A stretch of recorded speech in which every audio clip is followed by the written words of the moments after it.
In my previous video, the paradiddle extended, we played the quarter note and also the eighth note against the paradiddle, which was happening between the snare and the bass drum. In this video, instead of basic quarter note or eighth notes, we're going to use an ostinato in the leading hand, which will make things a lot more complicated.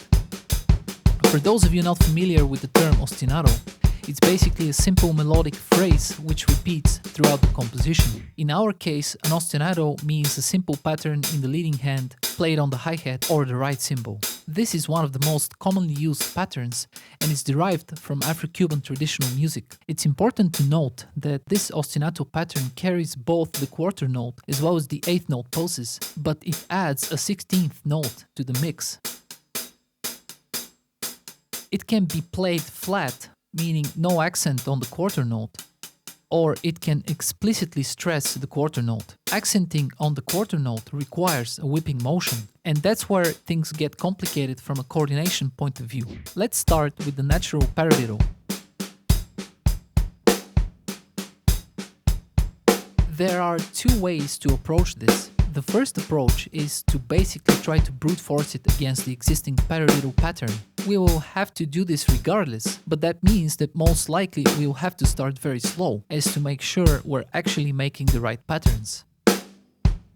The second approach will break down the three-way coordination to two-way coordination, to where we'll play the ostinato against each element, namely the snare drum part and then the bass drum part.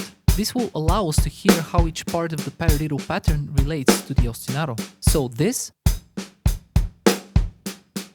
becomes this, and then this. We'll use this as a blueprint for each next variation. Now let's look at the second variation of the paradiddle groove. We'll break it down first and then put it all together.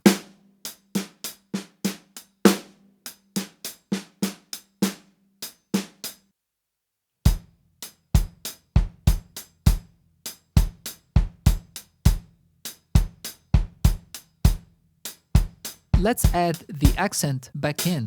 Don't forget the accent on the backbeat as well.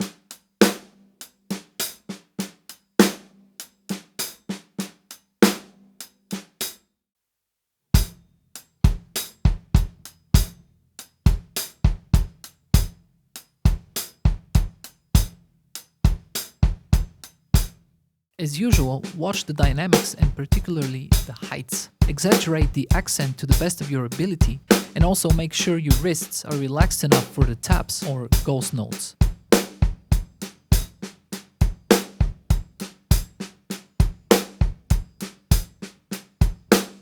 We move on to the third variation.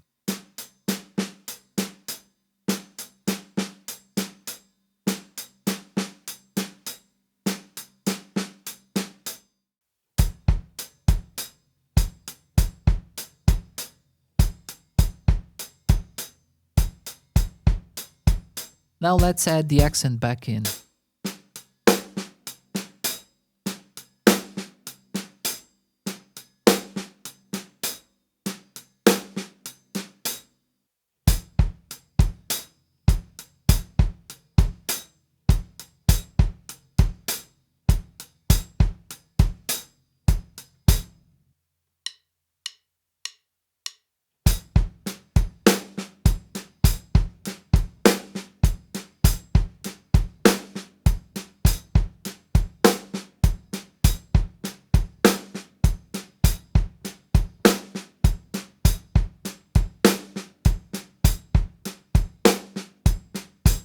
The fourth variation, as usual, presents a challenge because of the inherent inverted double stroke and the fact that the backbeat accent is at the toughest place possible.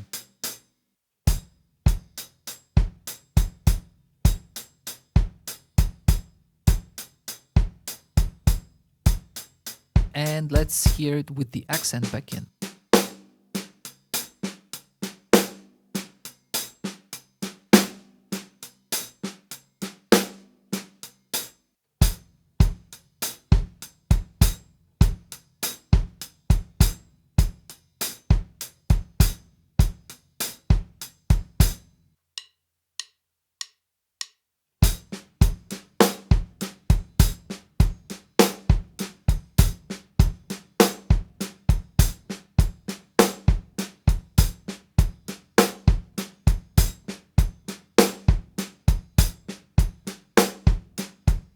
Now that we know the 4 variations, let's move the right hand to the right cymbal and briefly go through all the variations, playing the hi-hat with the left foot as part of the paradiddle.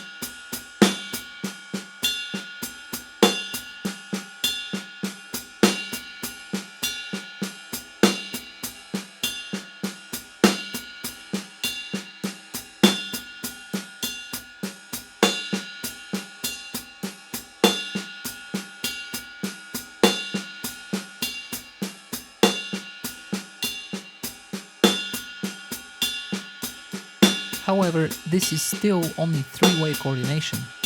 As we discussed in my previous video, having the lead hand play the cymbal allows us to use the left foot to play the meter.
So if you like this video, blah blah blah. See you next time.